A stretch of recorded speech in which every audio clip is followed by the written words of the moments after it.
All right, so this first one says, let a function be defined by f of x equals, and let me write this a little bit bigger here so that we can see it better, x plus ln of x. And it says, what is the value of c for which the instantaneous rate of change, so that means derivative, instantaneous rate of change, is the same as the average rate of change over the interval 1 to 4. So this is mean value theorem. And looking at the choices here, we're going to need a calculator at some point. If you look at these and it all is crazy decimals, you're going to need a calculator. So we want to set average rate of change equal to instantaneous rate of change. So that is slope equals derivative. So to get the slope, we need 2 points. So we're going to plug in 1 and we're going to plug in 4. So this is how we'll get our 2 points here. And so let's plug in 1. So this will just be 1 plus ln of 1 is 0. So we get 1 plus 0, which is 1. And if we plug in 4, we get 4 plus ln of 4, which I don't know what that is off the top of my head. But I'm just going to leave it like that, and we're eventually going to use the calculator. All right, so to get the slope, I'm going to subtract the y values. This will be 4 plus ln of 4 minus 1 over 4 minus 1. And so that numerator is going to be 3 plus ln of 4 over 3. So that is our slope, and that is some decimal. If you typed ln of 4 in your calculator, you would get some decimal, and then plus 3 divided by 3. I'm just going to leave it like that for right now. That's our slope. Now we need to get the derivative. So derivative of this is derivative of x would just be 1 plus, and then derivative of ln of x is 1 over x. So this is our average rate of change. This is our instantaneous rate of change. We just want to set those equal, and we're going to need a calculator to do that. So if you have your calculator, please follow along with me. And so we're going to go to y equals, and we're going to put the slope into y1. So 3 plus ln of 4 divided by 3. That's going to go into y1.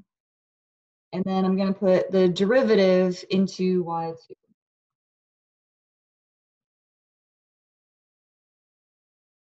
So we just want to know where those are equal. So we're going to look for an intersection. Now, before you hit graph, make sure that you go to window and change your window. We want this to be from 1 to 4. So always change it to the window that they give you. So 1 to 4. Now that's for x. I don't know what y is going to need to be, and I may end up needing to change these. You just kind of need to mess with it until you're happy, and so you can see what you need to see. I'm just going to leave it standard for right now, and let's just see what we get.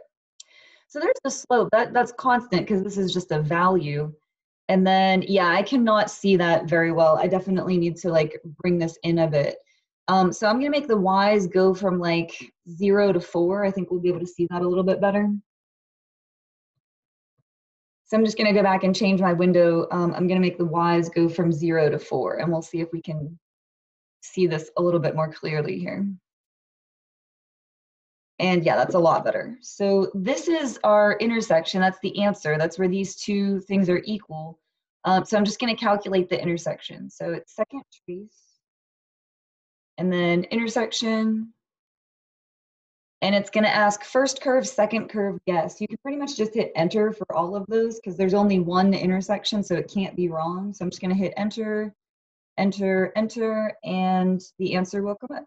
So it is x equals 2.164.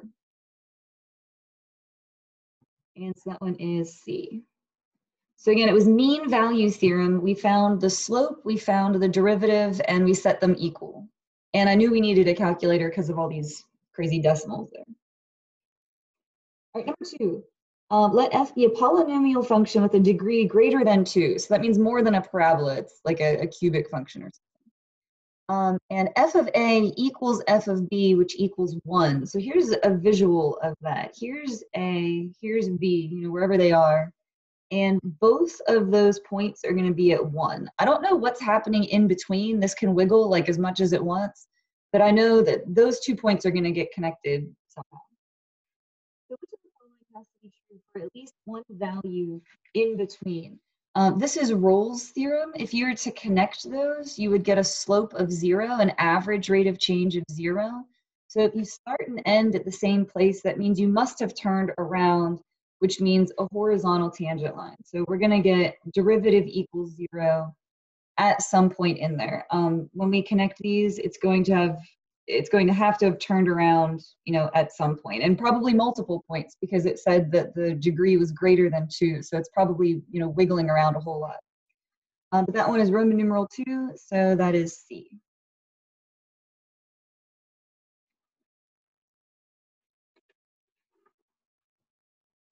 All right, for number 3, let f be this function. Find all values of C that satisfy mean value theorem on the interval 0 to 3. So again, mean value theorem, that is slope equals derivative. And so we need the slope from 0 to 3. So I need 2 points. We're going to plug in 0, we're going to plug in 3. And again, here I'll write the function a little bit bigger. So if we plug in 0 for all of those x's, we're just going to get 0. And if we plug in 3, 3 cubed is 27. 3 squared is 9, times 3 is 27. So you get 27 minus 27, which is 0.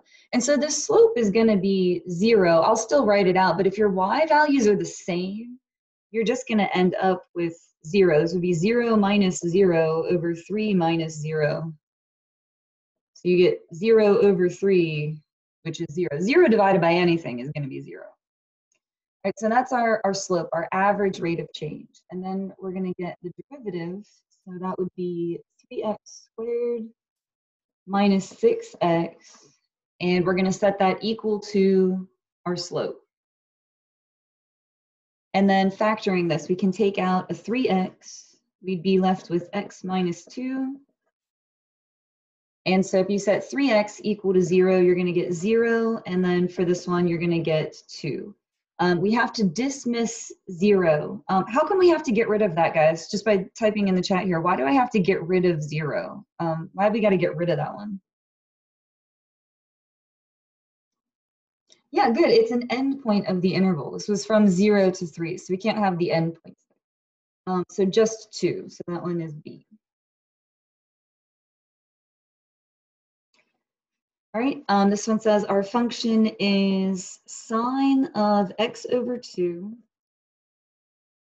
If that's our function, then there exists a number c in the interval, let me write the interval a little bit bigger too, from pi over 2 to 3 pi over 2, that satisfies mean value theorem. Okay, so we're going to do the same exact thing we just did. We're going to get a slope, we're going to get a derivative, and we're going to set them equal. So we're going to plug in pi over 2, and we're going to plug in 3 pi over 2 to get our points. So if you plug in pi over 2, you have pi over 2 over 2. So that's going to give you pi over 4. Hey guys, what are the sides of the triangle if you're at pi over 4 on your unit circle? Because they're going to be the same. So what are both of these sides going to be?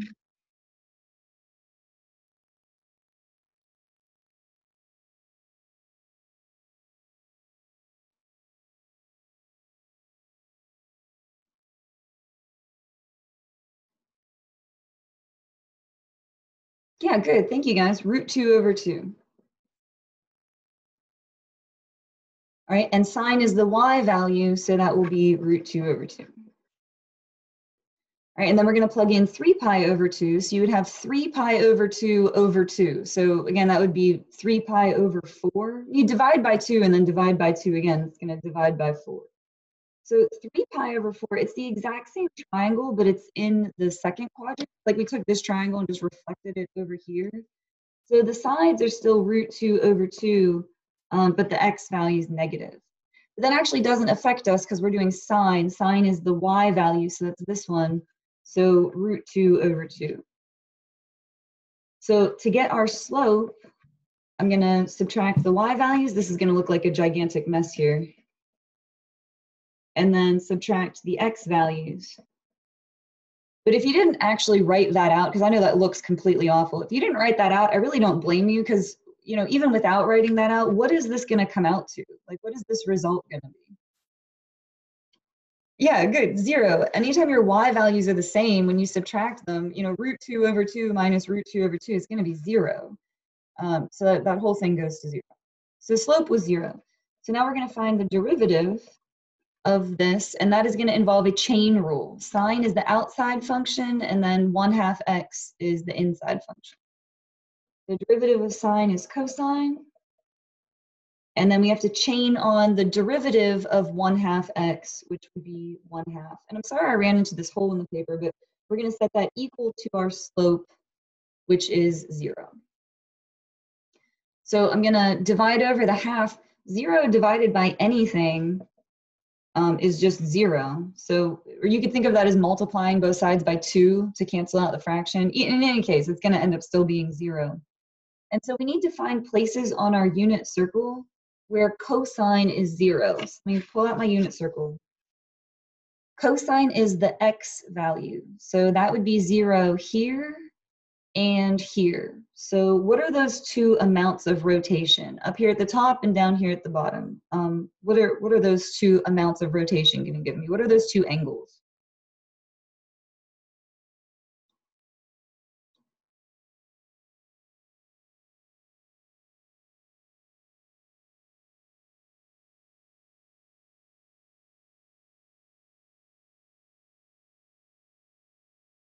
Now pi is going to be over here, but I like that you answered. No one else is saying anything, so this one's going to be pi. We're looking for the ones at the top and the bottom. Come on, guys.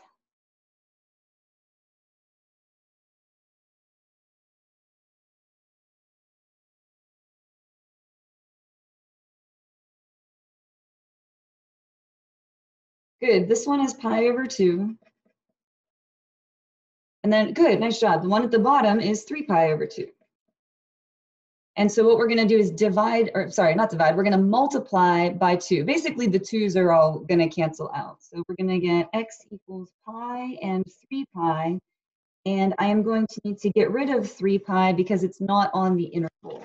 Our interval was from pi over 2 to 3 pi over 2. 3 pi is going to be like the whole way around the circle and then some, like 1.5 times around the circle. So just x equals pi. So that one's D.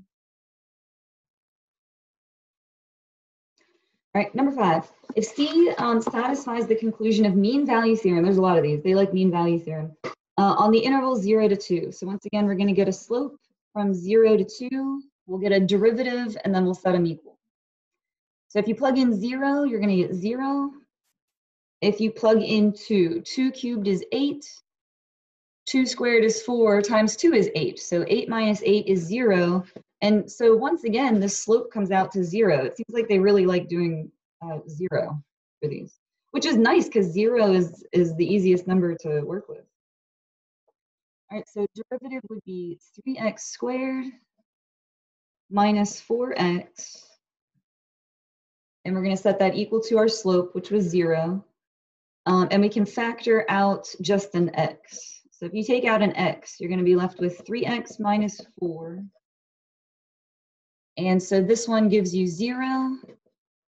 And this one is going to give you 4/3. And 0 is an endpoint of the interval, so we're going to get rid of that. So just 4/3, and so that one is D. All right, and then last one. A function f is continuous for the closed interval -2 to 1, differentiable for the open interval -2 to 1. So no holes, breaks, asymptotes, jumps, sharp edges, vertical tangent lines, no problems. It's continuous and differentiable. F of -2 equals -5, and f of 1 equals 4. So what they're doing is giving us these 2 points. And I know it seems kind of silly, but what I would do is just plot them just to look at them. I think a visual just helps a lot.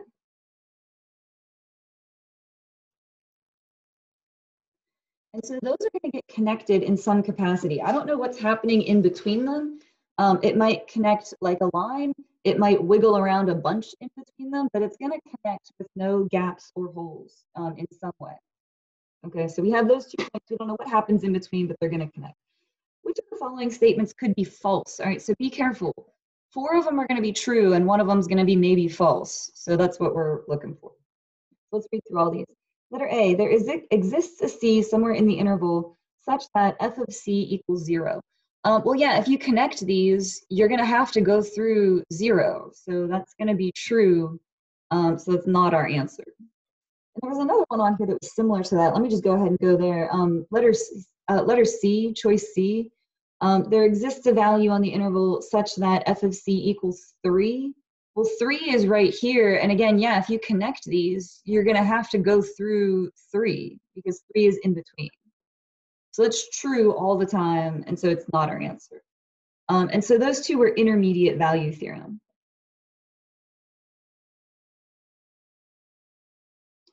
And then I just want to look at the last one next, because I know what the answer is and I want to look through all of them with you. I don't want to be like, oh, this is the answer and then not read all the other choices.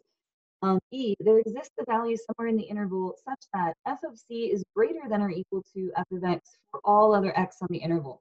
What that's saying is that there is a maximum. We have some value that is greater than all of the other values. So that is extreme value theorem, which just says that you're going to have a maximum and a minimum no matter what. And so that's true.